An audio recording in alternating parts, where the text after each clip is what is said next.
Hello, everyone. Welcome to the Erasmus Expeditions. This is going to be an episode 8, as a matter of fact, of the Help Action video series here on the channel. And this is where I bring someone on and I conduct one part interview, one part Q&A, and one part topic discussion. And tonight, the topic for this episode is tangible tools. And I have a very, very special guest with me tonight, a man who knows all about our topic. So, Scotty, you son of a bitch, how are you? I'm great. Great to be here, Jeremy. It's so fun, talking about. I just love talking about it and the tools. I use all kinds of stuff at my table, so I just love to talk. Yeah, talking shop is always something that has interested me. It's something that I've done with a really good friend of mine. We would finish playing at about midnight or so, and there were often times where we talked till 4 or 5 in the morning, just about anything, just about the game. So I really, really enjoy discussing it with all kinds of people and finding all these little topics to kind of pull a specific person and kind of discuss it with them at length, as well as get to know the person. Is kind of the whole point of this video series. So really excited to have you on. And I think I'm going to kick off with one of my first talking points. It's probably a good place to start. For those that are unaware, you are best known because you basically ushered in the YouTube terrain crafting phenomenon. My son and I have been watching your videos for years now, and I have learned an immeasurable amount of tools, tips, techniques, tricks from watching you, as well as some of the others whom you arguably fostered. So many people play without miniatures in terrain, however. So in your opinion, what is it about having terrain at the table that makes the time that it takes to create so worthwhile? Yeah, that's a great question. And everybody has to kind of judge that for themselves. Is it worth your time to do this? Because it is time intensive. It's not, you're going to spend, even if you do some of my methods, which are pretty quick and cheap, you're going to spend time doing it, right? It's time taken away from other stuff in your life. So you got to decide if it's worth it. And I totally feel it's worth it because I've been doing this for 6 years, the channel thing, and I started it before that. But I feel that it's worth it because it's something to focus on while you're imagining, right? It's like, I've heard it put this way, that we're creatures. When we told our stories, we sat around a fire, okay? And the fire became the focal point of, the stories, right? And it was something to imagine in and to gaze at. And I think we need that. We need that fire on the table. There's something about it that really adds to the game. And if it's not miniatures and, terrain, it's other things like maps or whatever, or pictures, or I feel you need something. And when it really works well, when you have all the terrain and the miniatures and everything down, everybody's so focused on what's going on, and that you kind of lose yourself in this, like, you're transported to this miniature world that's like happening before you. Like, the action is literally, you don't see it as miniatures and terrain. You see it as the world.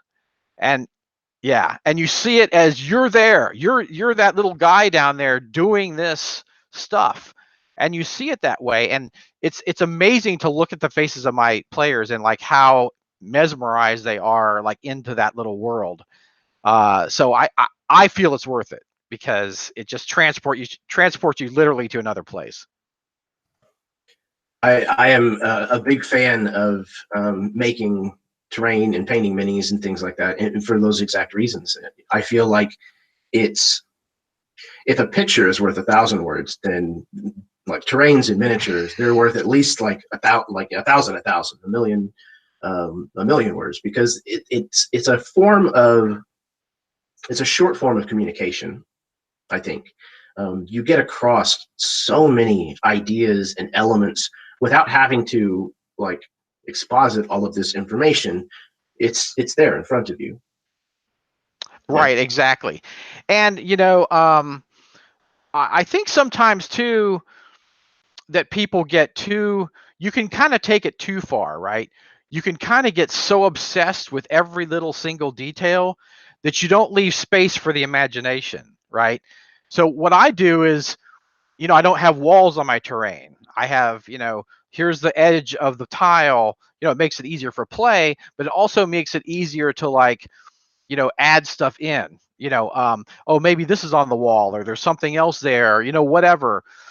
And if you have something, like a table or something, and you want something to be on that table that's not on the table, you just say like you would in a normal RPG that, oh, there's a map on that table. Maybe there's not really a map on the little miniature table, but they get it. You know what I'm saying? And the terrain becomes more of like, they think how they can move in the space. How can they react in the space? But you're kind of their direct conduit to how the space interacts with them. Like if they, maybe they come into a room and it's too dark. Okay. Some people, get a little crazy with it and they put everything down at once. Well, they may not be able to see everything at once, right? So you could have them come into a large space and then put stuff down as they kind of move into the room. They move into the space. Because I think that was a fallacy with kind of 4E. It became more like a board game, than an RPG. All the squares, counting the squares. I never use a grid in my terrain. I never use grids. I know pretty much how far they can move. They know how far that they can move. If they move a little farther, so what? I can move my enemies a little farther. You know what I'm saying? It doesn't. If they move a half an inch too far, it doesn't really matter, right? We're there to have fun. I'm not there to count squares, right? So, we do measure stuff sometimes, but for the most part, we don't need to measure at all. Okay. And yeah, I just feel that the terrain really, it just it helps you, spatially. Like some people are just very spatial. I'm very special now, but some people need to see this. That really helps if you see the space, right? And some people can keep it in their heads, and some people can't. And it just gets everybody on the same page too. That oh, here's exactly where I am. So some people see that as a drawback. I don't. I think it helps everybody be on the same page. Even in our online games, we've had situations where, oh, I thought I was here and I'm there. You can get lost where you are because you can only keep so much up here. And, when you're DMing, think about everything you have to worry about. Like you've got, oh, I got to make a great story, and I've got the NPCs, and I've got the stats, and I've got to, arbitrate the rules. So you've got like you're using all your RAM up in your head, right? So, sometimes it's hard to, keep everything straight where everyone is, so, but if you have something in front of you, that's just one less thing you have to worry about.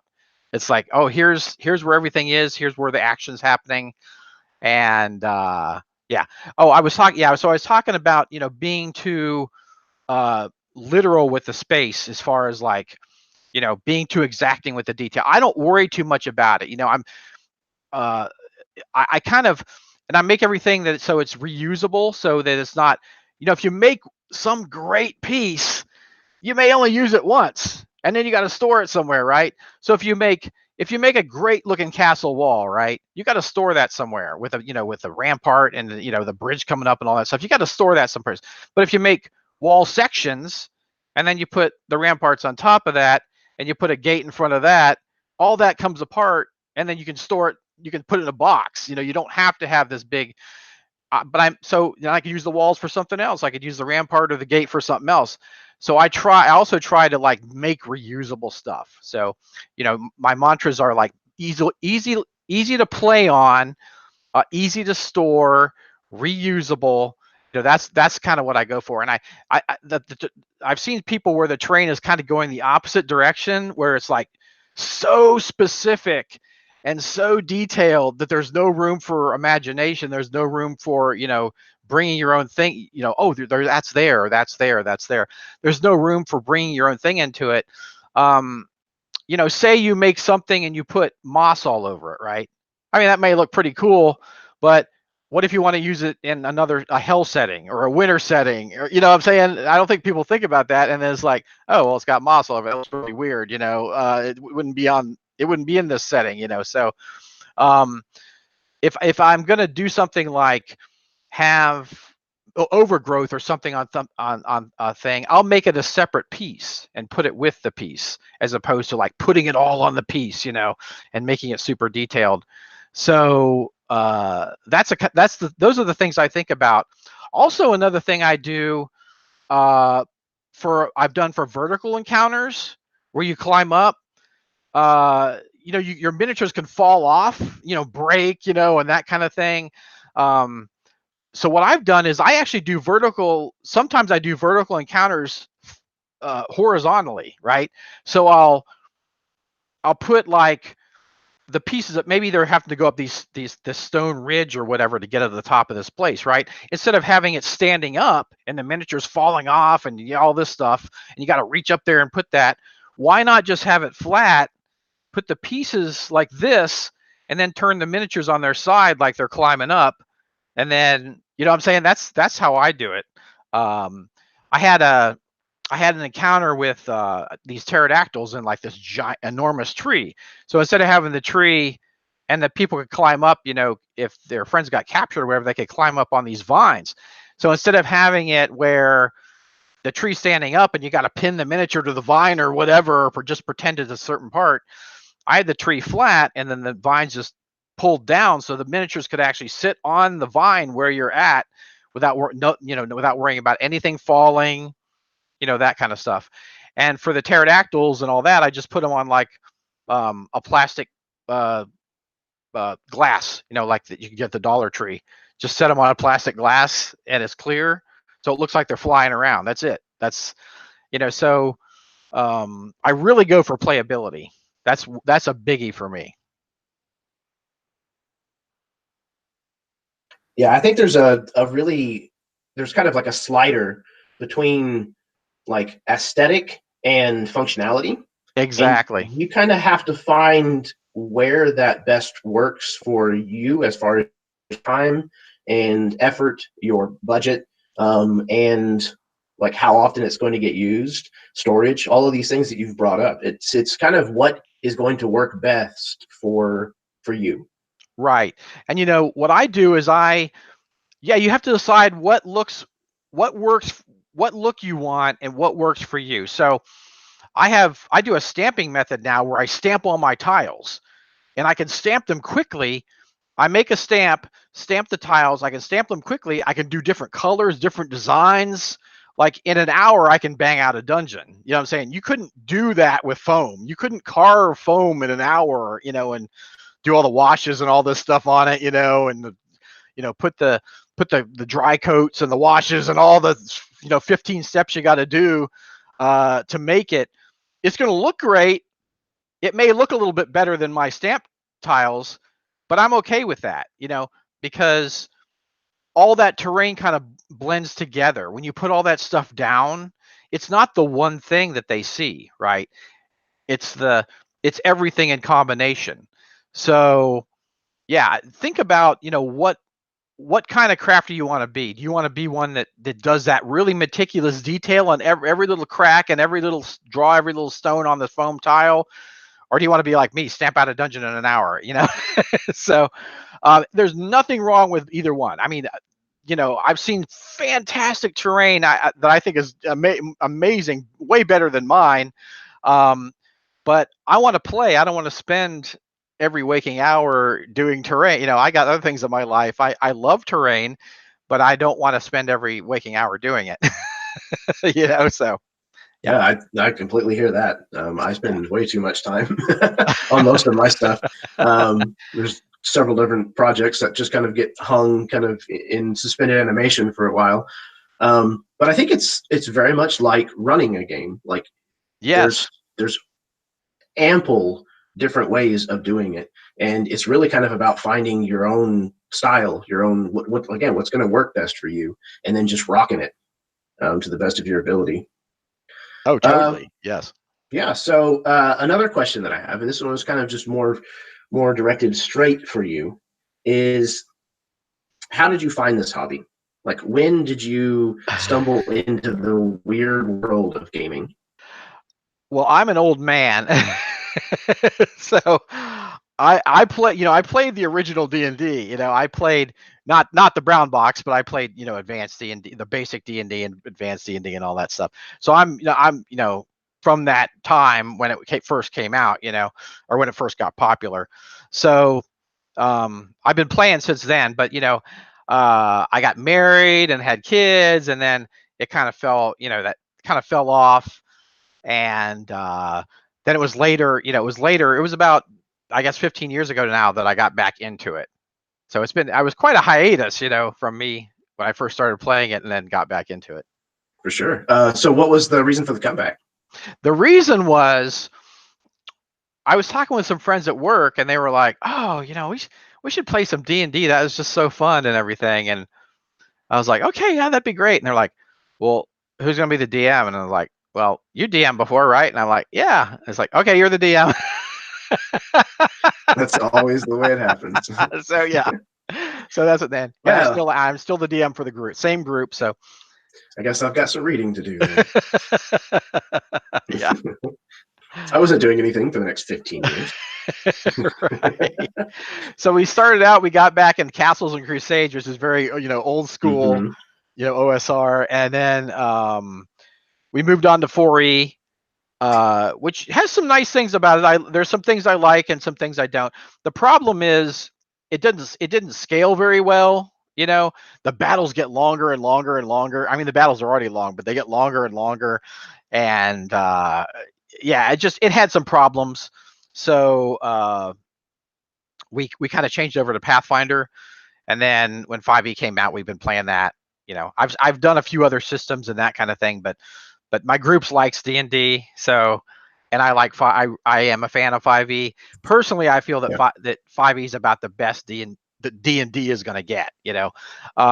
So I really do like 5e. It gives you enough rules, but also enough flexibility that you can DM how you want. You can bring your own stuff to it without breaking this rule or that rule. So yeah, very much like your terrain you were talking about. It's modular. It's easy to disassemble, bring in other things, put it back together. Totally. It very much works that way. Yeah, and you could get more rules heavy if you wanted. Absolutely. Yeah. My home group we play very tactical. There's not as much role play. There is a lot of combat, and we do have grid usually, not always, but usually. So it's very tactical, and the game stands up very, very well to playing it both ways, which is a fantastic testament to the way that it's built. For a game to be able to do both and do both well is not something you find very often. That is so true. Yeah, you're right. You can play, like we do with Jake online, totally theater of the mind, and it works very well. Or yeah, I mean, my home group I use terrain and everything, so it's totally tactical, and it works great that way too. And yeah, it doesn't break down. Yep. It's I started off playing first edition. I learned whenever I was about 14, and I've been playing pretty much ever since. But oh wow! I started learning to play differently in college. That was I played with a bunch of theater people, and obviously, they're all going to be hams and cutting up and trying to outdo each other. So that was really kind of where I started to learn what the game was about as far as like role playing goes. And that was with second edition. And then whenever I started my home group about 19 years ago, we started with third edition. And we played that right up until we switched to fifth edition. Because again, I looked at fourth edition. It really wasn't something that did much for me. But as you said, there are several pieces that I now incorporate into my own fifth edition games. I use minions. I use skill challenges. There's definitely some gems to be plucked from that mine, if you will. Oh, totally. Yeah, I do both too. Yeah, perfect. Why not? Yeah. That's awesome. I mean, yeah, Okay. take from not just editions, but D&D, but like other game systems. Oh, yes. Whatever you and your group want. Yeah, Yeah, make like it I work was for you guys. talking to you earlier before we went live, that I use Dread to phrase questions for my players in my campaigns now, and it's helped me tremendously as far as rooting my players in the story and kind of crafting the story around them, which has led to some fantastic role playing and immersion and things from my groups, which I'm very excited about. Okay, so one of the reasons that I enjoy using tangible handouts in my games is because it allows me to incorporate my passion for making things. So that's something that I discovered when I was in tech theater in college. And so what I'd like to ask you is, where did you first discover that you loved creating things with your hands? That's a great question. I've always been artistic, and I've always loved it. So I've always just loved doing stuff. I actually, before I got back into D&D, I was like selling like war game terrain on eBay for quite a while and that kind of thing. And then the recession happened, and I kind of I got to pay for my house and put food on the table, so people weren't buying game terrain. So I kind of stopped then. But yeah, so I've always been into it, and I also think that people are surprised when they start doing it, because in modern times we get away from that. Like, we go and buy everything. Like, it's like, oh, I need that, I'll go buy it. But it's like, when you craft something with your hands, there's something primal about that for the human condition. And and when I first started doing this, and people were like, oh, I can do this, I don't have to buy this, I can make this.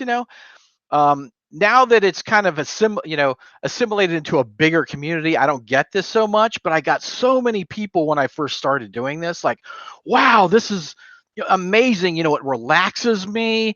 I have emotional issues, and it calms me down. I love sitting here and concentrating on what I'm doing. It's so fun.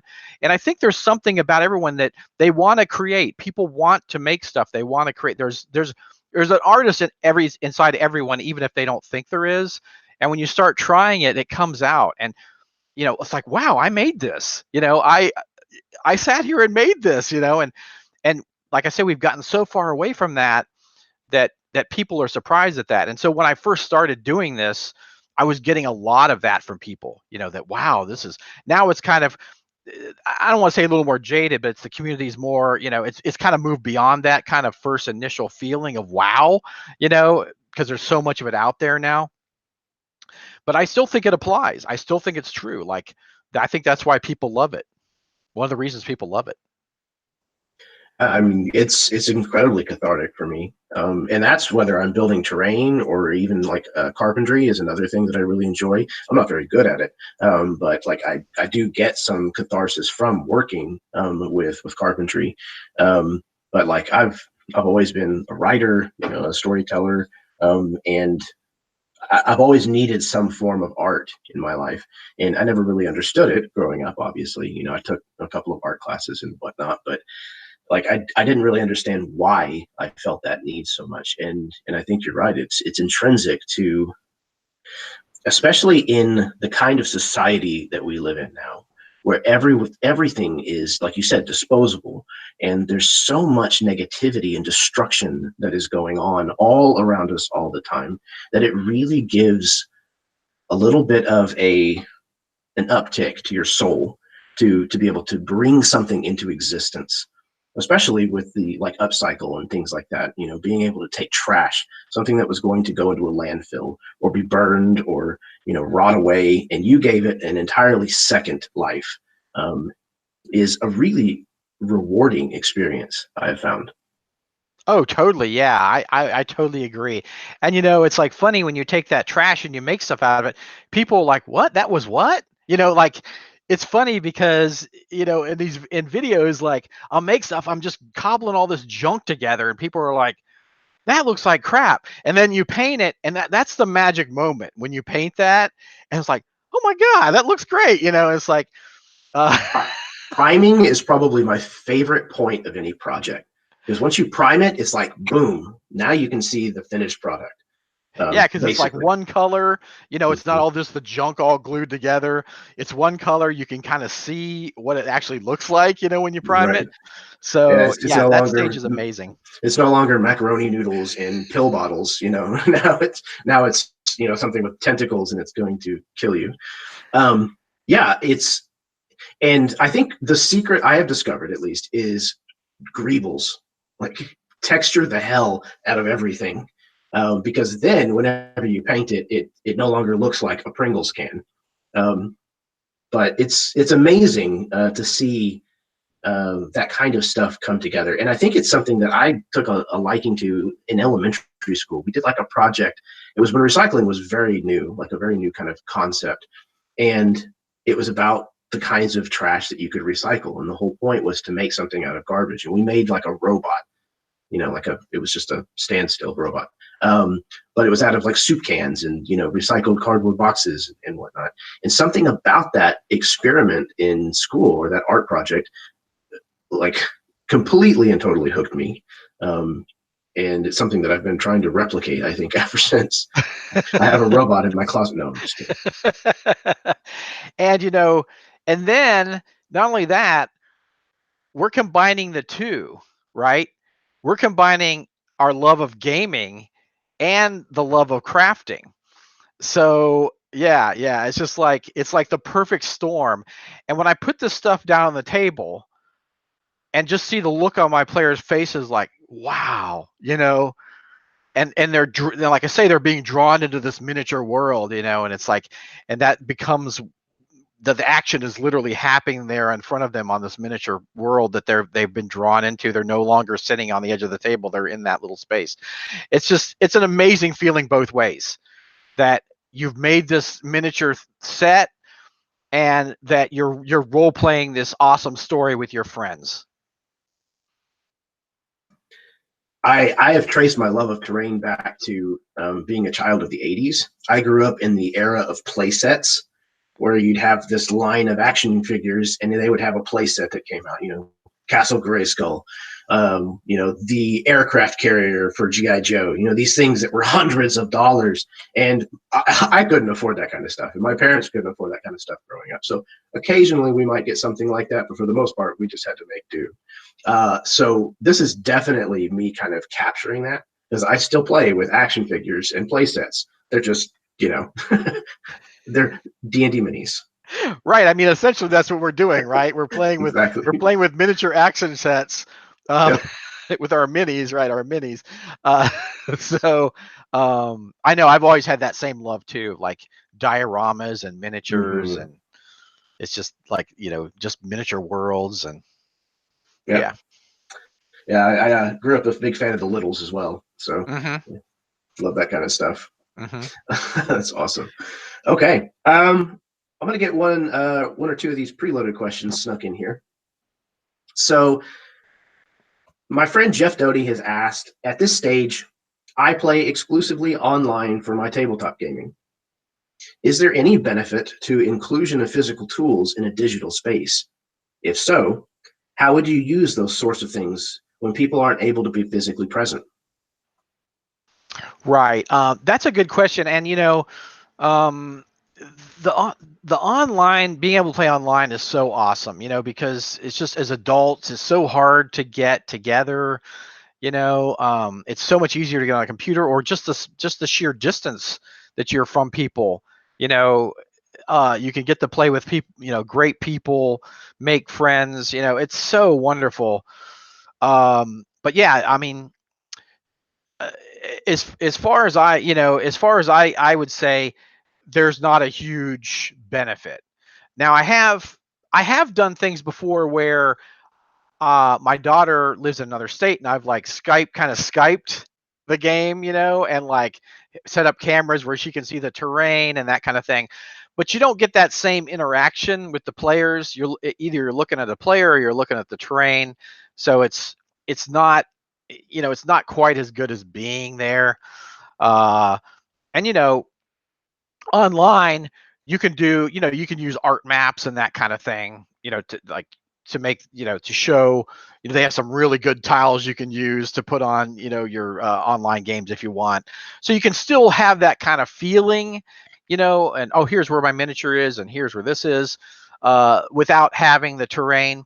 But yeah, as far as a benefit of like, actual physical things, it's much lessened, in that regard, I think. I would have to agree. I use a lot of pictures that I find on the internet and save in my online games, but I've also started doing that in person as well now. It's for me, again, it's if I can show you an NPC's face and then, hide behind it and do a voice that I think goes, that's, to me, that's fantastic. And it's a lot easier than having to describe what they look like and all that ad nauseum. But I think I think you're right. I don't think there's much use for most physical props whenever you're playing online. Right. One of the things that I used to do whenever my channel kind of first got started, it's been a lot harder to do. We had a flood a couple of years ago, and some of that stuff is still put away in boxes. But I would do costumes that we would happen to have on hand. I ran in like an 80s cyberpunk game, and I got like these stupid, neon 80s sunglasses and a mohawk and did it with black lights. And, that kind of stuff, I think there's a novelty to it. And it certainly is something that you can't do all the time because it will wear off. But occasionally it's kind of a fun way to just dive in a little deeper. One of the things that I did that was very physical but was still online is I got players in an online game who were okay with giving me their address. And I printed up a bunch of things ahead of time. I was running a Clue murder mystery game. So I knew exactly what was going to be happening and what information they would be getting and things of that nature. So I printed all of that up, laminated it, put it in envelopes by like the scene, and then sent it to them in the mail and told them not to open it until the game. And then as we got to scene one, they were supposed to open the envelope for scene one, and it would have the information that they needed for that scene. And it worked really, really well. I was very, very pleased with that. It did take a lot of thought and a lot of upfront work, but in the end, it ended up making for a really engaging, really fun murder mystery. So it is possible. It's just It a lot more is, and difficult. it's different than like seeing it on a screen, right? Mm-hmm. I mean, if you just send them a text on a screen, or if they have like a letter in front of them, it is a big difference, and that's really Absolutely. cool. That is a great idea for how to do something like that. Yeah, but you're like you say, you might not want to do that for every game, but Nope. for special games, yeah, you may want to. You may want to do that. And I agree with the pictures. Like I use pictures at my normal home table game too. Like I'll get those little clear plastic frames and put NPCs in them. As well as like online, show you a picture of who you're talking to or whatever. There's so much art online now. It's so easy to find, great NPC pictures. Yeah. Yeah, and especially as far as the art goes, I derive a lot of what I put into a scene, an NPC, a location from the art that I use. So like if they've got a scar, I'm trying to come up with why they have that scar, what that tells me about them. And I get a lot about personality and, like I said, kind of the way that they sound in my head. So art is a big proponent, is a big component for me in a lot of my games, even before I run the game. Mm-hmm.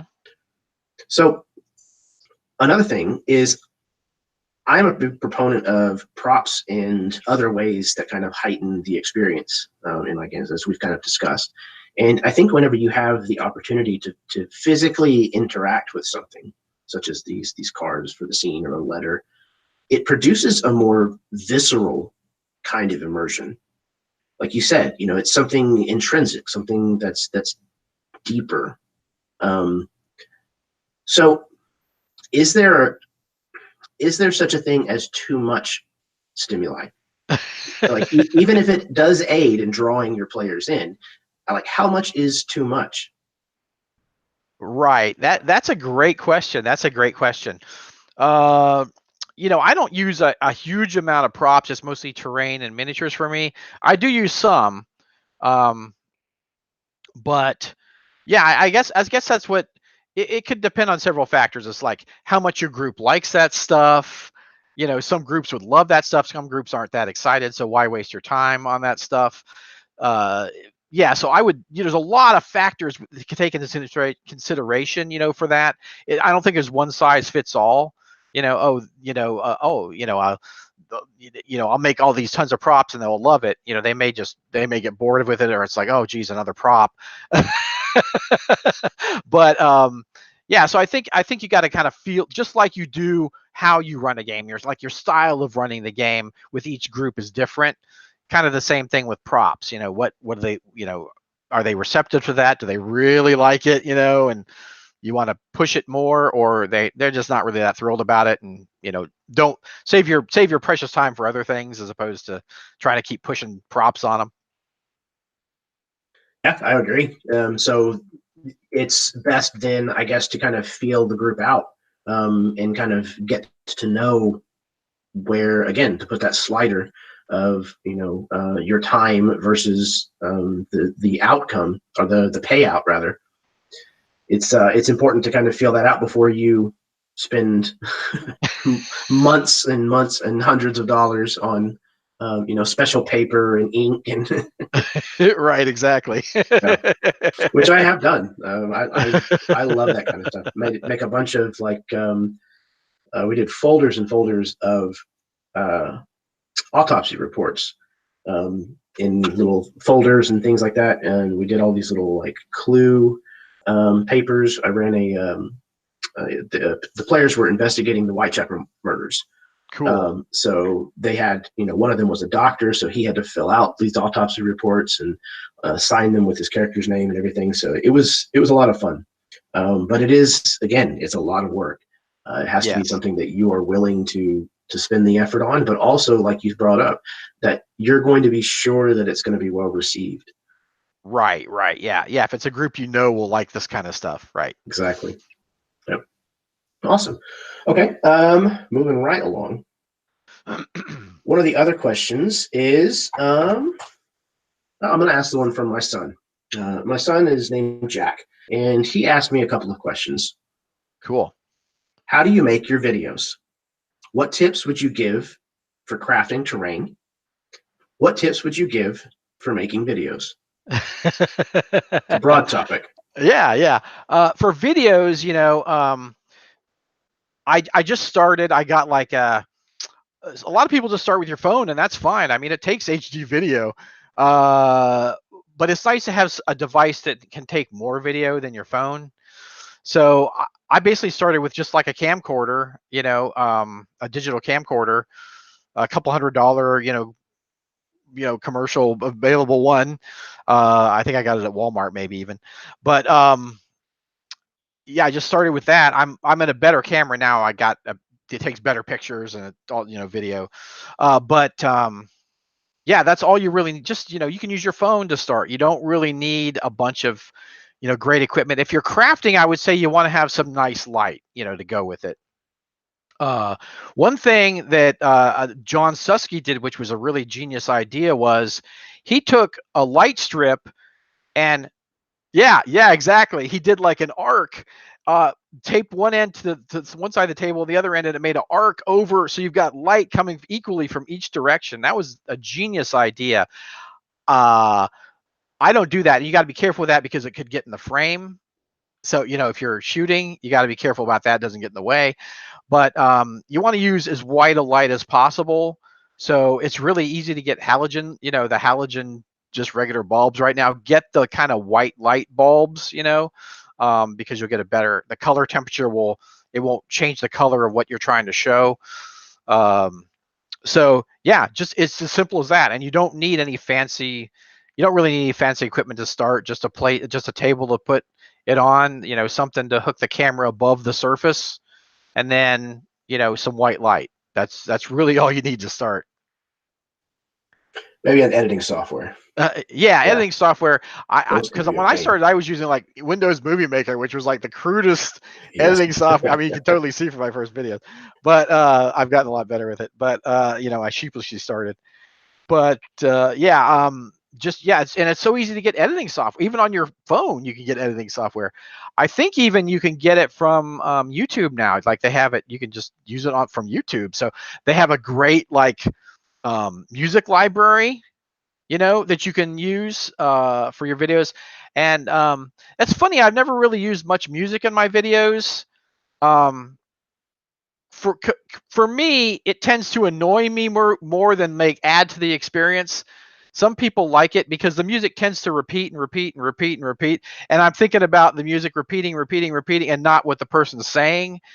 And you got to be really careful about how loud you make the music, because you don't want to be fighting the music.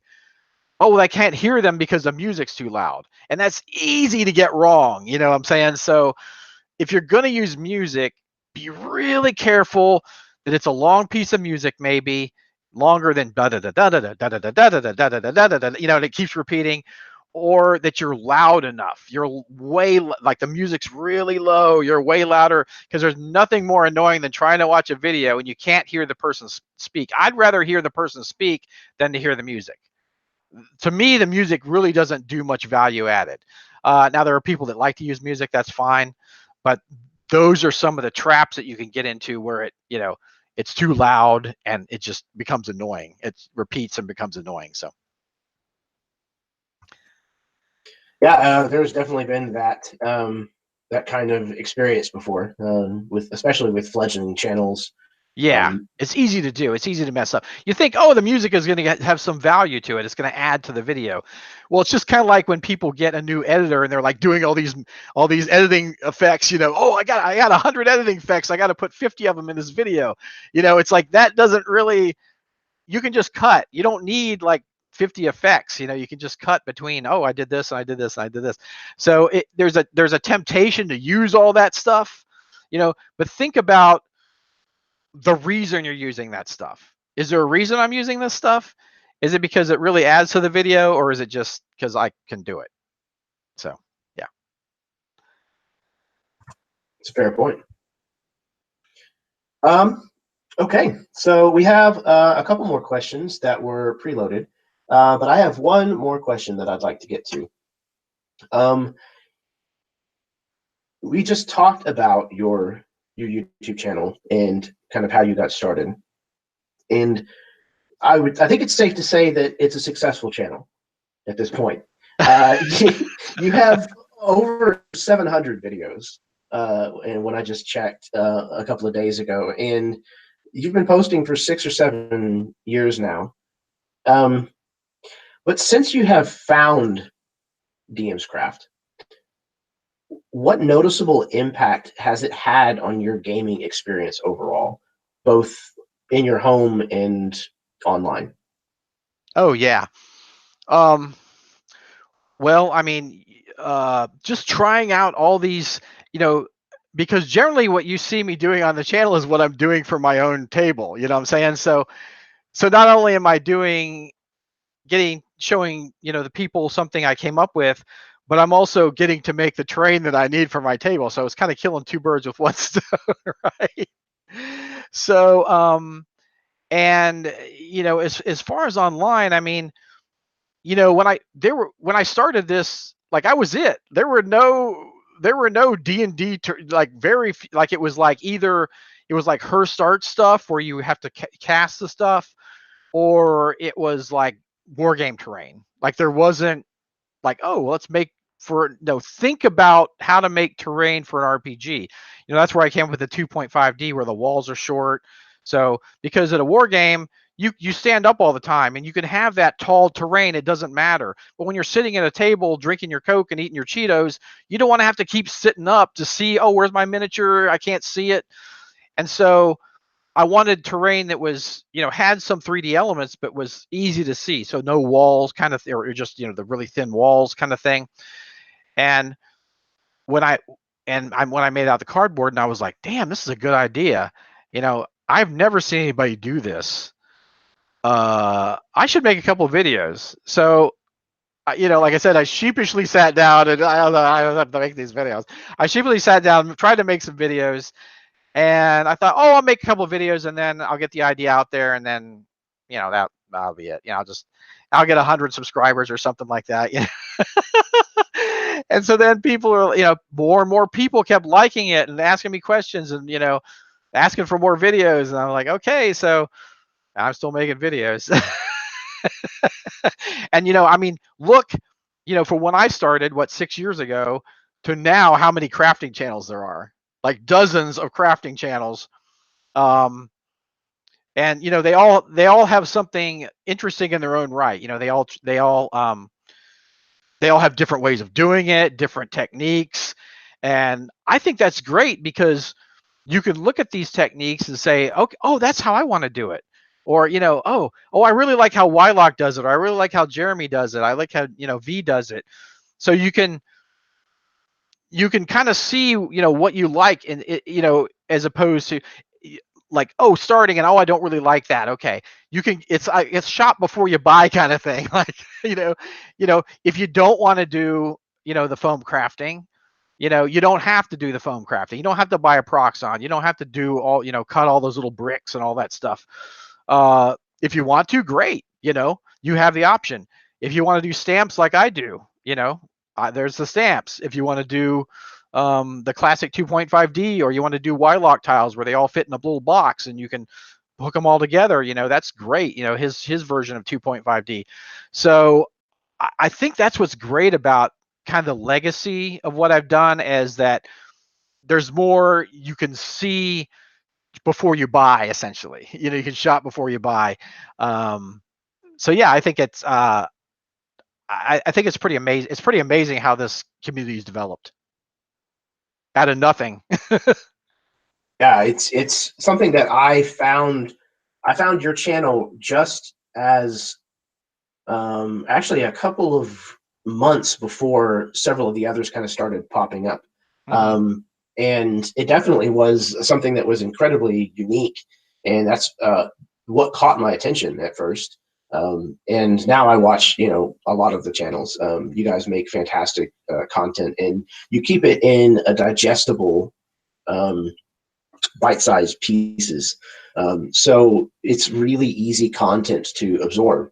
And most of you have, like you said, unique ways of doing things, but all of them are very well put across. They're very, very easy to kind of understand the kind of technique that you're talking about, the kind of tool that you're doing. And I have learned bits and pieces from all of you and found my own style of doing things, which That's is awesome. a Yeah, that's great. fantastic That's place what I to be. love to see, that people take bits and pieces from different people and Mhm. make their own. Oh yeah, totally. Yeah. Again, very, very similar to the way that I run a game as a DM.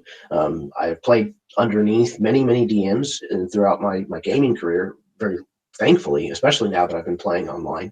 And so I've been able to develop a style of running a game that is very bespoke to myself. And I think crafting is exactly the same. It's an expression of yourself because it is an art form. And when you can express yourself through your art form, your stuff is going to be more meaningful, if not also just better, because you're going to try harder. Oh yeah, definitely, definitely. Oh, certainly. Yeah, awesome. Okay, just a couple more preloaded questions that we're going to get to, and then I'm going to hop into the chat and try to see if we can get to as many of those as possible. Cool. We've had a couple of people tuning in, and a lot of familiar faces, some new, but I Hey everybody. appreciate it. Yeah, it's awesome that people are watching this. Mm-hmm. Thank you. Okay, another friend of mine, Alex Brady, he says, minis are expensive. What are some good alternatives? Do you like to roll on random roll tables during a session? I guess this is kind of a multiple. And if so, what sorts of random tables do you like to use? Yeah. Minis are expensive, yes. So that is, there's a lot of considerations with minis. One is, do you want to paint them? You can buy the pre-painted. One is, do you have the storage space for them? Do you have the money for them? They are expensive. So, but I'm like you. I love my little toys. So I love miniatures, and I've been collecting them for my entire life. Um, even when D&D first started, I was painting the little miniatures, sets you could get, the little lead miniature sets. So I've always loved minis, and I love that kind of miniature world feel, right? So, but I understand that not everyone can, afford that or has a space, or there's some really good alternatives to miniatures. I think Arc Knight puts out some flat miniatures that are pretty fantastic. They're clear around them. It's like art on a clear acetate, which is really neat. But you can go cheaper, way cheaper than that. You can make your own paper miniatures. Yes. Now I'm personally, paper miniatures are fine. There's nothing wrong with them. I personally, they don't scratch my itch. I like the 3D miniatures. So yeah, that's me. But paper miniatures are great. They're perfectly fine. Also, you can get those Pathfinder sets, that have the 300 miniatures or some in a box. Those can be cool. But you can make your own paper miniatures. And Wylock at Wylock's Crafting Vids has a great video on making miniatures. Yes, yeah, fantastic guy. I actually, when I did a horror game that I ran in the sewer, it was with modern people, and I made the miniatures paper miniatures because it's hard to find like regular civilians that aren't, armed to the teeth or whatever. So I just wanted regular people. So I made paper miniatures for that. So yeah, I mean, paper miniatures can be great, and you can build what you need quickly, and have them ready for your game and inexpensive. So there's nothing wrong, with paper minis. I think they're great. So definitely go for what works for you, is what I say. What was the next part of the question? Roll tables. Oh, yes. Roll tables. Generally, I don't use roll tables because I kind of like to go where the action takes me, right? So, I mean, roll tables could be, I'm not good with names. So what I'll do is I'll have a list of names, and I'm like, oh, I'll use this name, and I'll mark it, I'll underline it or mark it off or write it in my notes, so I remember the NPC or whatever. I'm like a deer in the headlights when someone asks me their name. I'm like, so, so I have that. That's probably about the only list I really use. Like I don't roll on tables.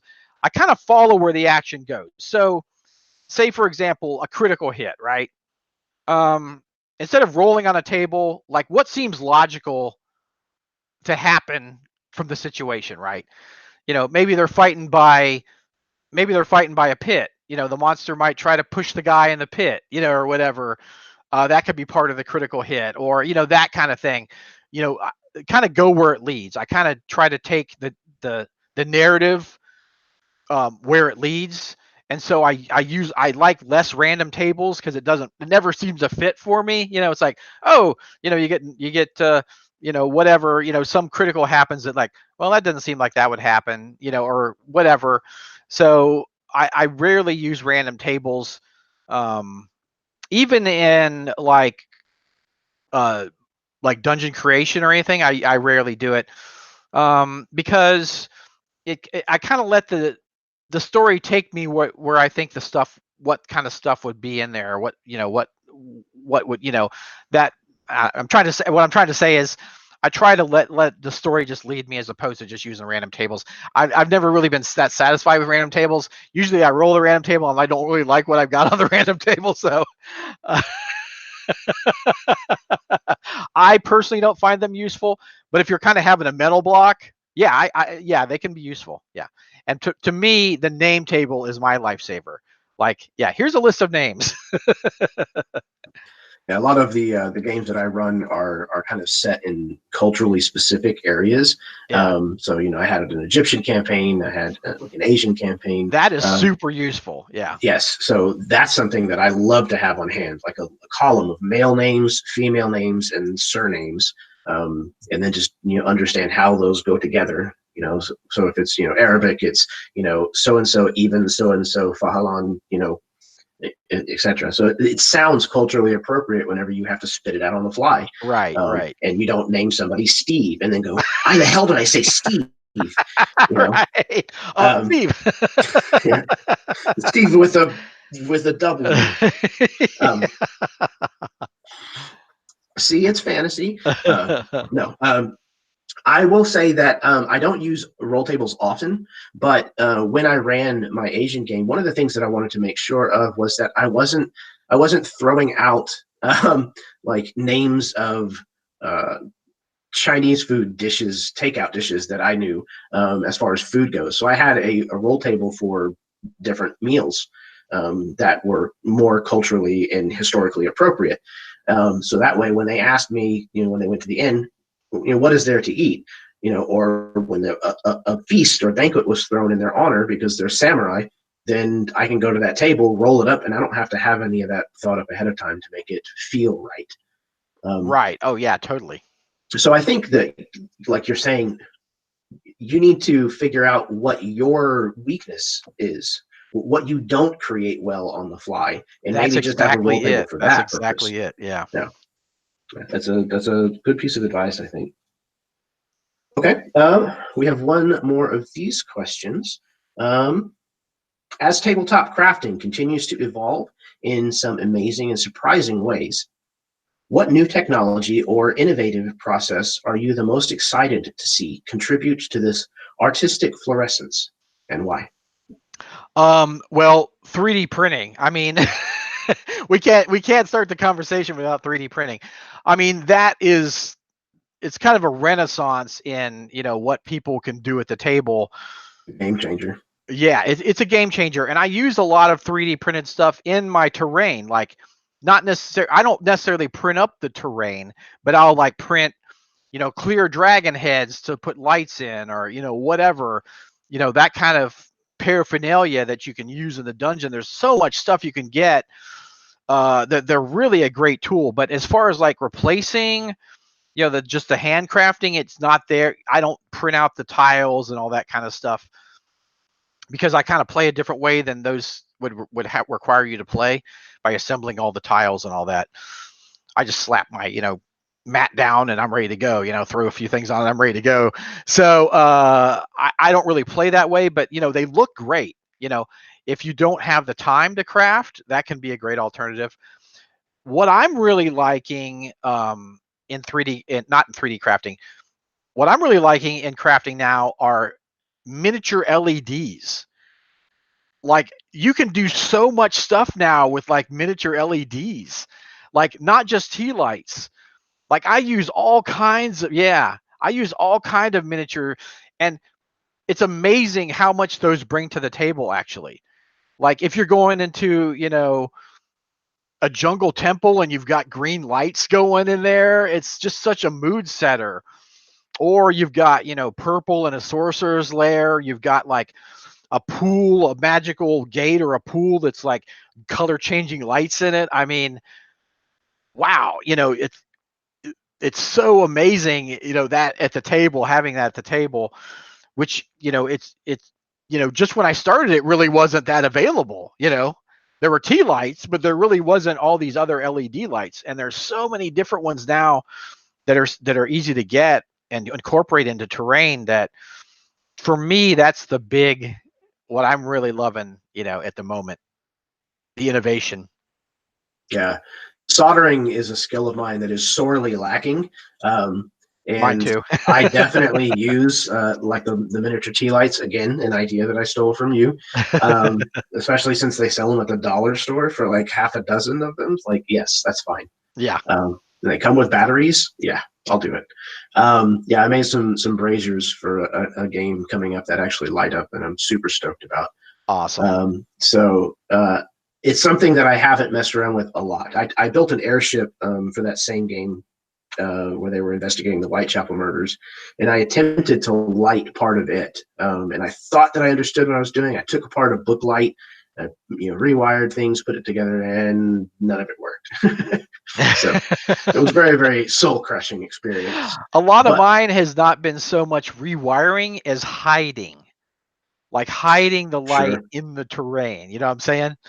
So it's pretty easy to do, actually. It's pretty easy to do, to hide it in there. So that's, so it's even less work. I have wired a couple things, but rarely, mostly it's just hiding it in the terrain. like building it into the terrain. Yeah, that's definitely the kind of thing where you have to decide that that's what you're going to do when you're first doing your Yes. Don't drawings. decide after it. Right? You have to build it Yeah, around the light. that's no good. Excellent. Well, are you good for a little bit longer so we can get to some of these Yeah. questions in the chat? Yeah. Excellent. I very much appreciate you coming Yeah, on definitely. and hanging. Okay, so the first question that we have is Cal Vanoni. Oh, yes. He says, question, what year, Scotty? I believe he's talking about when you started playing. Oh boy. Dang, when was it? It was in the was it the early Time. was it the early 80s? It might have been like 79, 78, I think. I think that's about when. That's actually So the before the game had 80s. been out for a few years, but Yeah, I not think too that's long. about when I started. Yeah. Because you live kind of in the heartland, if you will, kind of in the area of the country or in the area of the world where all of this kind of started. Right. So yeah, that makes really good sense. It would have started to spread pretty decent at that point. Yeah, and I was always lucky with the satanic panic and all that stuff. My parents were never that, oh God, it's a satanic game or anything like that. So I never had to deal. I know a lot of people had to deal with that, but I've never had to deal with any of that. So that never came into play for me. Yeah, well, the little bit that I've seen of your dad, he seems cool as hell. Oh, he's an awesome guy. Yeah, he was a radio jock for years. So that's perfect. I got a little squeaky voice. He's got a great voice, and just wonderful stories. He was in the prime time of like DJs. You know what I'm saying? Yeah. Now okay. it's a whole different game for DJs now. But when he was a DJ, it was like the time to be a DJ, Right. and he has amazing stories, and he's just, I love him to death. And he's been always such a great dad. He's always encouraged everything I've done.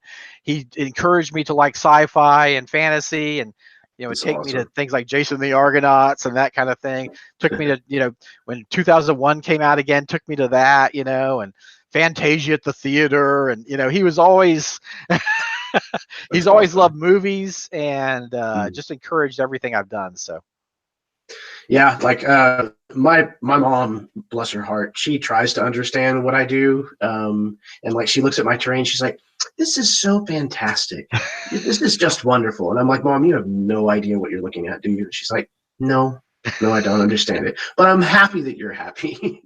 Like, well, thank you. So she's getting that you're happy from doing it. So I mean, usually that's enough for a parent. It's like if you're happy doing it. I would love to try to get her to game, but hell will freeze over before that happens. And my dad games with us. Yeah, it's pretty fun. That's awesome. Yeah, I think gaming is something that my dad would have been into. My dad passed when I was 25, so I hadn't really grown into myself as a man yet, so I never got to that yourself. I never really got to that point in like having that relationship with my dad where we were kind of equal, and I could share something that was really passionate in my life with him and tried to get him to experience. So I am sad that I missed out on doing that, because I think it's something that he really would have enjoyed, but yeah, my mom not so much. I don't think it's something that she'd get that much of a kick out of. But my wife plays, so that's important. Mine too. That's an important thing. Yeah. Awesome. Okay, trucking right along here. Karen Davies says, are there certain material must-haves that you should have if you are planning on starting to make terrain, centerpieces, etc.? Oh, right. That's a good question. So she's talking more like the terrain pieces themselves, not like the tools, right? Yeah, I guess so. Yeah, like what material you would use. Yeah. My advice is always make what you need, right? If you're if you're gonna have adventures in this humongous dungeon, right? Make dungeon tiles. Make stuff to go in the dungeon. don't make like trees and outdoor terrain. You know what I'm saying? If you make what you need. If you're going to have an outdoor adventure, make terrain, make hills, make trees, make rocks. So mine has always been make what you need, because you can really get excited about some piece of terrain. It's like, well, I don't need that until like the end of the campaign. You know what I'm saying? I really want to make the necromancer's altar or whatever, but it's like, well, it's not going to be like 2 years until we get there. But so yeah, make that stuff you need. If it's dungeon doors and dungeon tiles and a little bit of scatter stuff, make that stuff. Don't worry about the other stuff, because you can get crafting burnout. Yes, you can burn yourself out on crafting. It's hard to believe, but you can do it. So take breaks, And nothing will light a fire under your ass like a deadline. Yes. when you need that stuff in 3 days for your session, or else you're going to look like an idiot. Yeah. It'll get you working. Yeah, when people are respecting terrain and you're like, oh, okay, I better make this terrain, So that's the one great thing about modular too. If you make it as modular as possible, you can reuse a lot of the stuff, and then you just have to make a few things to accentuate it, or that special altar, or that throne, or whatever, that little extra piece to make it that extra oomph to it. You don't have to make everything else. You've already got it. So as you start to make terrain, you'll build it up. And but yeah, that's a great point. When she asked what do you need, really what you need is what your game calls for. Yeah, I would agree. And yeah, I think you hit every point that I could think to add to that. It was very succinct. Okay. Quinn says, have either of you used EPS for tiles? Is that expanded polystyrene? I guess is what they're asking. Yeah. Have you? No. I hate the stuff. I absolutely hate it. It's funny. I don't really either. I like you making irregular forms out of it, like rocks and different stuff, but not so much dungeon tiles. I mean, I have a Proxen cutter, but I think I've used it like 3 times. Like I don't I don't make my tiles out of the EPS. I use a lot of EPS for like hills and that kind of thing, hills or rocks or rock formations or that kind of thing. It's great for that stuff. But as far as tiles, I much prefer my stamping method because it's just so quick, and I have all these different styles now. I've got like a sandstone style, I've got like a cool blue style, I've got like a wintry style. So I've got all these styles, and if you do that in foam, you'd have to cut each one out and then do the style on that particular one. Now one thing you can do is you can turn the tile over and do a different style. But generally what people do with the foam is they cut the grid into it. And if you're using the grid, that's great. I don't really use the grid, so I don't worry about it. I just do whatever stone design I want instead of just the squares. But yeah, so you could do that with the foam tiles. But yeah, I don't use the foam tiles. And the foam tiles also are taller. I tend to use like cork for my tiles, or the 5mm thick foam, like the craft foam for it. The craft foam takes stamps really well. So it's thinner than like the EPS foam, because generally people use like a 1/2 inch for the tiles, I think, and so it's tall. So you got to consider, okay, I got to have this stuff together to put a door on it, or I got to have some way to get the door, because if I put a door there and then put the 2 tiles together, the door is like halfway taken up by the tile, right? So this is stuff you need to consider before you start working with foam. Now with the thinner tiles like this thin, that's not a problem for me. The door is only taking up that little bit of a door, right? I'm not taking up half the door. But with foam, you're taking up half the door. So, okay, am I going to put the doors on top, or am I going to have the doors on something that raises them up? So if you use EPS foam, consider those things. Also, some people are kind of afraid of the fumes. They do stink when you cut them. They're supposedly not dangerous. The fumes aren't really dangerous. You should always do it in a well ventilated space, that kind of thing. But I don't know how much I trust that. I mean, you're cutting it with smoke is going in your face, and you're cutting it with so you got to consider that. Is that a health risk you want to take with the cork and the foam? I'm not having any health risk. I'm just stamping it. I'm not cutting it. I'm not burning it. So there's that. I'm not breathing in the particles, when you cut it. If you don't use a foam cutter and cut it, it's a huge mess. Like there's mess everywhere. Especially if you use the stuff with the bubbles in it, the little, you will make a huge mess.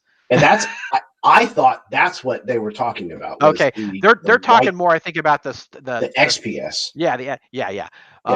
I do build with XPS foam. Oh, okay. But not exclusively. Yeah. I use all kinds of different materials. I do use the EPS because it works good with a wire cutter. If you use a wire cutter, the beating isn't a problem because you're just cutting it out, right? Really?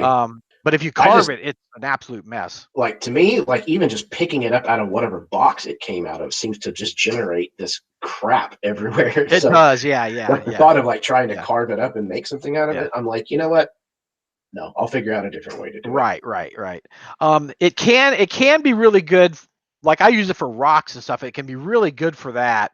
Better because it's fatter. You can generally get it in bigger pieces, that they pack it in. So for that, it's good.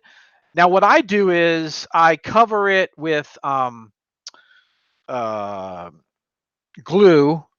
You can use Elmer's glue all, or you can use I'm totally drawing a blank.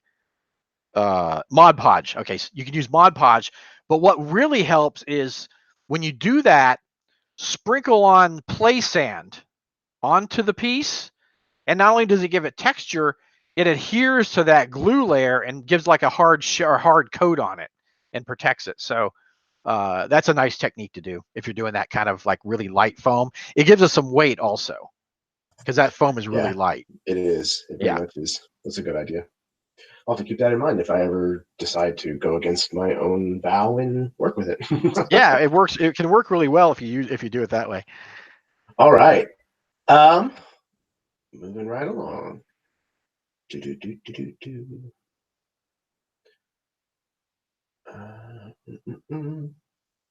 Questions. Here's one. Okay, from Quinn again.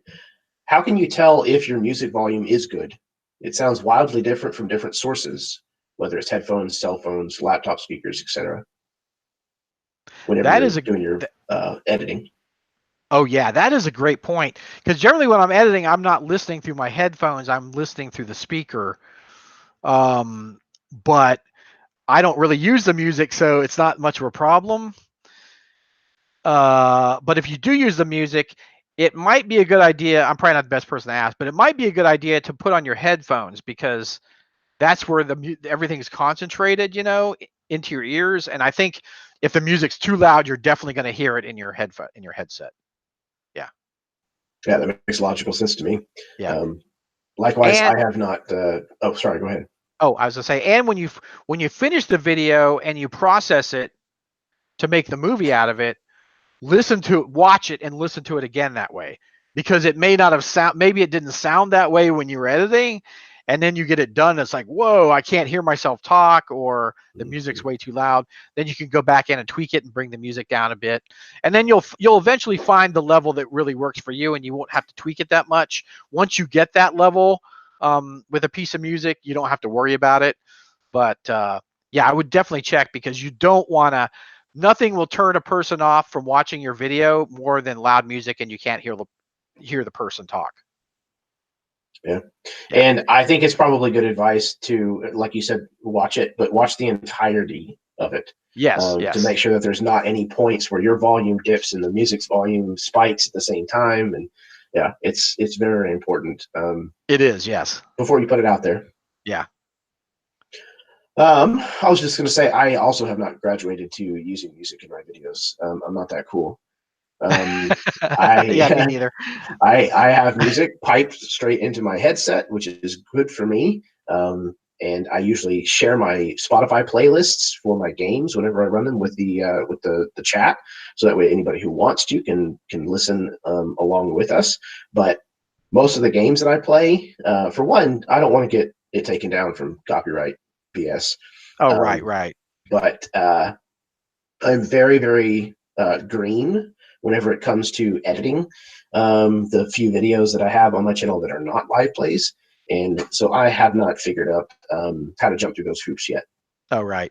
That's so you use like a playlist from Spotify when you run the games online and everybody listens to Yep, it. yep, That is freaking absolutely. genius. It's a huge help for me. That is a great idea. I have music playing right now, as a matter of fact, That because is it helps just awesome. kind of chill me out and relax me a little bit. But yeah, so like I run all kinds of different settings and genres and things. So I have like a normal Dungeons and Dragons playlist, but then I also have um, like a futuristic cyberpunk one, which is what I have playing. I have one that's kind of creepy and scary. Um, so I have a pirate one.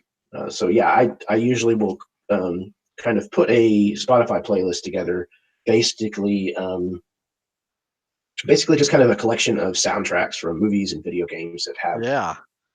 a similar genre or That's sound to genius. them. Yeah, that's a great idea because then you don't have to worry about the copyright thing. Yep. Yeah. And then if people don't want it, they don't have to listen to it. No big Right, deal. right. That's awesome. That's awesome. Thank you. I love that idea. It's a huge help for me. Yeah. Okie dokie. At some point, I will be doing a another episode on music. Nice. Yeah, that'd be great. Yeah. Because music Okay. really does enhance your games. It does, Yeah. especially soundtracks. They're Yeah. designed specifically to underlay emotion and Hmm. contextualize things that are happening. Hmm. It's built in storytelling. Yeah. Okay, this one doesn't look like it is necessarily a question, but it is somebody named Credo DM. It says, "Hey Scotty, I'm on my 30th year of gaming and have become a DM crafter. I have young children and plan to pass it on. My 5-year-old daughter loves watching your videos with me." I'm sure you Oh, hear a lot of that kind of stuff I have a all lot the of young time. fans. Yeah. Like I said, my son has been a fan of yours for years.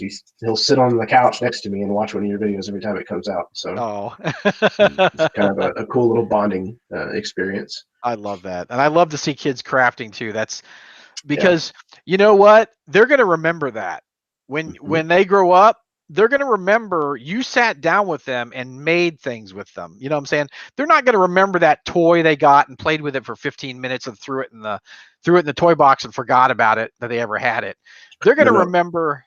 Threw it into my crafting stash. Yes, toys are great to craft with. But that's what they're going to remember. They're going to remember that time you sat down with them and you guys made something together, made things together. And I love seeing that. I love seeing that. I agree. It's one of the things that I definitely hope that my son adopts as a passion of his own when he gets a little older. His attention span is very short. Mhm. So he will craft with me, but it's not for very long most of the time. Then he's like, okay, I'm bored. I'm going to go. And I'm like, okay, that's cool. I'm not going to keep you here. So it's certainly something that I hope he takes up later on. And it's definitely the kind of memories that I like to foster with him. Oh, definitely. He'll definitely remember that. And I'm so crafty with my almost 30-year-old daughter, We hook up, That, whenever I get to see her, we make stuff for her game and paint miniatures and that's awesome. I I wish I could convince my wife to do it because she's awesome at it, um, but she just doesn't enjoy it as much, which is sad. yeah, It my hurts wife's me. kind of the same way. She can do it, but she's Mhm. not. Yeah. Yeah. And like my wife is way craftier than I am. She's been making stuff longer than I have, and she knows all these tricks. So I'm like, All these little hey, tricks. Yeah. show me how to use a hot glue gun because like my mom did it when I was a little kid, but I was always afraid to touch them because to burn the hell out of you. Yeah. Yeah. So so I definitely go to her for advice often. Awesome. Okay. Um, Credo also has a question. Mhm. How much of your craft have you shared with your family, and how much of a positive impact has it had on your family life? Well, I guess we just kind of covered that. Oh yeah, yeah. Yeah, I mean, I play games with my friends and my wife. My wife always joins the games, which is good because she's the smartest player. They'd probably all be dead if it wasn't for her. Is she the smartest, or she just knows you the best? Maybe that's it. Maybe that's it. She knows my dirty tricks. Uh, but yeah, I mean, although my wife doesn't craft, like she gets to share in the bounty because she plays in the game. She plays in all the games that I run. So she sees all the terrain. She sees me do it. Like I say, I craft with my daughter. My dad comes over quite a bit to craft with me. Actually, like I'll if I oh, I'm running out of time, like you're saying, I got my game this weekend. I'll have him paint stuff, like base paint stuff for me, and I'll do the detailing work or whatever. Um, we also get together and like I said, he loves movies and he has all these like movie figurines that he buys, and we paint those up together. And so that's really fun. When I'm not using them as a craft slave, to paint up my terrain. But yeah, so we have fun. We get together, once a week and do that. So I share a lot with my family. I really do, and they all love what I do, and in some way or another. Like I say, my dad's played in some of my games and that kind of thing. So yeah. And my family loves it and supports it. Even my sister, who's like, "This is weird, but it's really cool." That's Why are you still fantastic. 12? Yeah, right. Like I said, yeah, for me, like my mom, she doesn't really understand it, but she likes to be proud of me no matter what I do, which is an awesome feeling. It is. It So is. yeah, she knows that I have a YouTube channel, but she's like, yeah, but that's YouTube. It's that's like the dark part of the internet. And I'm like, oh, the mom, dark yeah, web. yeah, you sweet summer child. But my brother used to play whenever we were younger, and then kind of lost interest in it and hadn't really ever come back. My sister was never interested in it when she was younger, but when she married my brother-in-law used to play with us, and so now they run a game that she plays in, which is really cool. That is really Um, cool. my wife started playing with our group in college. So I've been playing with her most of the time that I've been playing. She did take probably about 2 years or so off whenever my son was born, Hmm. because she was very, very adamant about making sure that there was nothing distracting her from being a fantastic mom, which she is. And I just am not as fantastic a parent because I wouldn't give up my hobby. But now I'm just dragging my son into it as well. No, my son is a very, very gifted storyteller. He needs to learn a lot about taking his turn and getting into the rules and things like that, are all things that I think will come later. Yeah, Um, yeah. and it's certainly something that he loves because we watch so many fantasy movies and TV shows and things of that nature. The kid's a sword and shield freak, which makes my little heart pitter patter. Oh yeah. He loves dragons. He loves comic books. He's going to be a nerd, and he has very little choice in the matter. Um, but yeah, I think it's very much a worthwhile family thing. Um, Both crafting and gaming. Oh I yes. think that there's so many things in them that are kind of baked into the foundation of what they are that is hard to teach in other ways. But when you sit down like to play a game, you're learning it without even realizing that you're like being educated. Right, right. Math, You're having so much fun, you're not realizing that you're yeah, exactly, that you're learning. yeah. Math is probably the best example that I can think of. Like I didn't like math very much at all. I still am not a huge fan of it, but like my simple arithmetic from playing Dungeons and Dragons is razor sharp. Um, just because like if you weren't spitting out your damage that you had to do within 15 seconds, you're going to get passed. Right. You got to add it up. You got to go fast. So yeah, it's just such a great teaching tool. I Oh, think. it is. It is. It's great for kids Yes. or anybody, actually. Yeah, I agree. There's a lot of lessons in it that, unfortunately, a lot of people in the world need They now. do. They do. Yeah. Things like Yeah. compassion, Yes. teamwork, Yeah. hearing out the other side of an argument, Right. Right. Empathy. empathy, Yeah. uh, inclusion. Yep. Yep. So it's certainly something that I think it's a testament to why it is catching on as well as it is now, Hmm. because arguably we're living in a golden age of gaming. Yes. Um, Yeah. it has never been more popular than it is Yeah. right Yeah. now. I walked into Walmart and they had a Dungeons and Dragons book on the shelf in Walmart. I Right. was like, "What? Yeah. Who would have ever thought that? That's wild." Yeah. It Um, is. so it's really cool, and I think it's because there's so many things in it that are important to learn. So And it's not like any other experience. Like no, there's really nothing like it. I mean, it's sort of like movies. It's sort of like books. It's sort of like plays. It's sort of like a lot of things, but it's not a lot of things. It's its own thing. And really, you can't really, it can't directly compare with anything. yeah, It's its own thing that just is this form of entertainment that has to be experienced. yeah. It's why it's so damn hard to explain to outsiders. It is, yeah.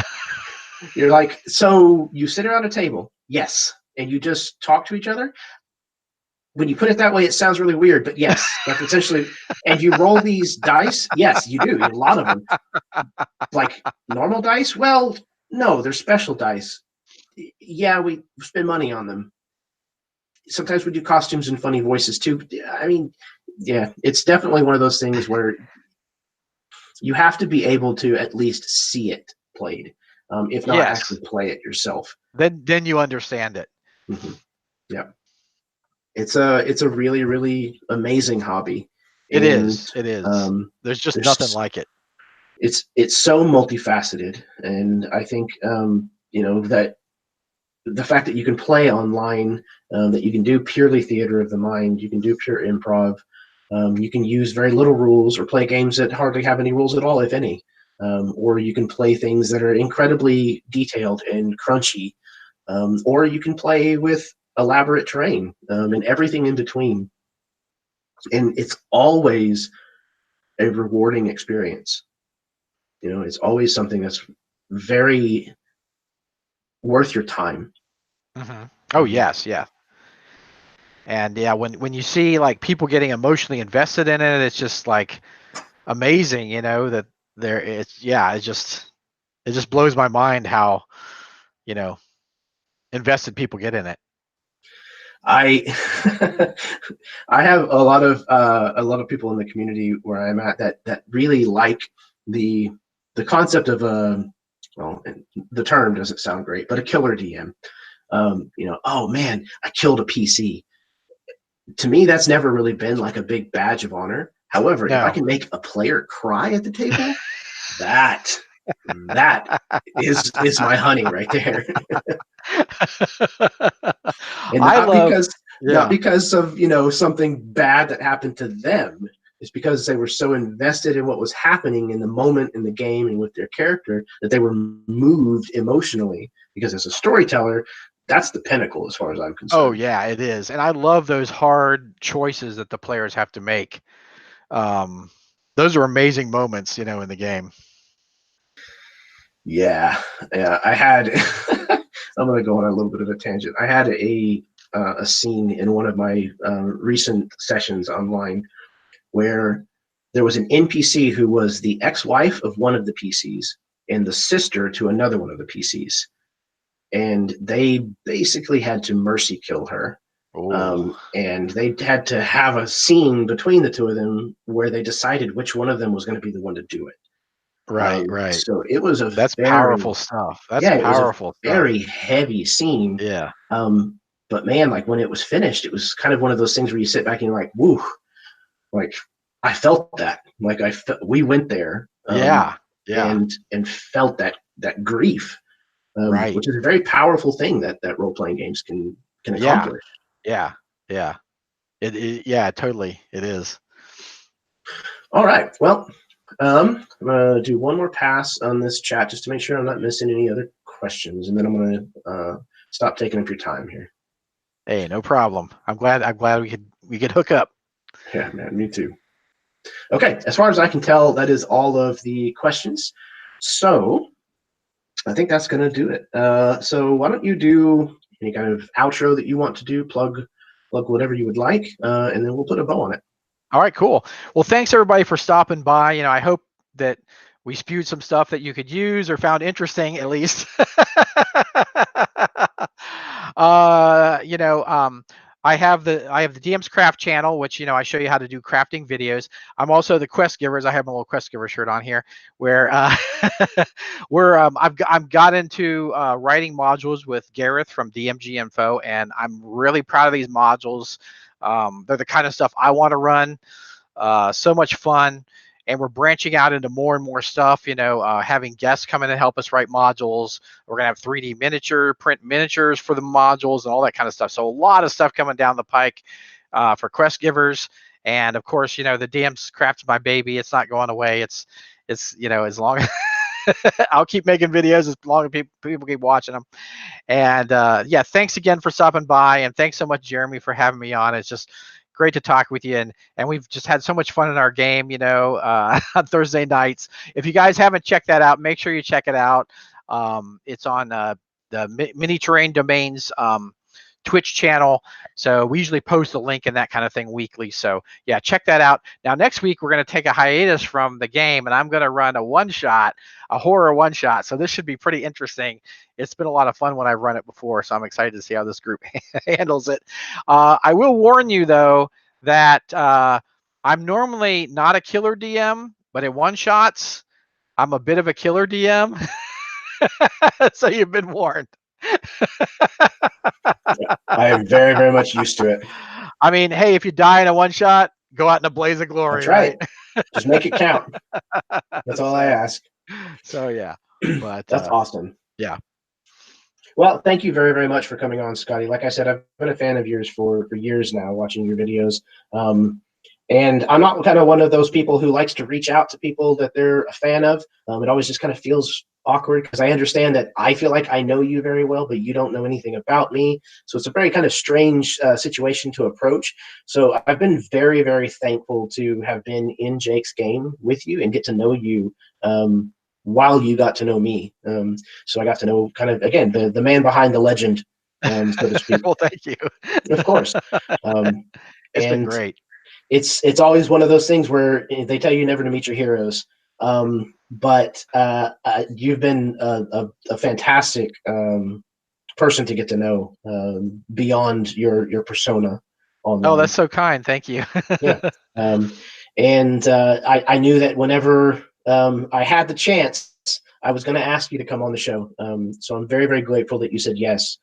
And yeah, as far as everybody who has been tuning in, I appreciate you very, very much for watching, whether you're watching live with us and have been tossing us questions, or whether you may be watching at some point in the future. If you like what you see, hit the like button, hit the subscribe. There's lots more of the episodes of this video series, both that came before this and that will come in the future. And there's also a lot of live plays and other content on the channel that I would love for you to check out, leave comments, things like that. I love you all very, very much. I hope you've had a fun time. And until next time, may your dice roll high and your snacks always be within reach. Take care, everybody.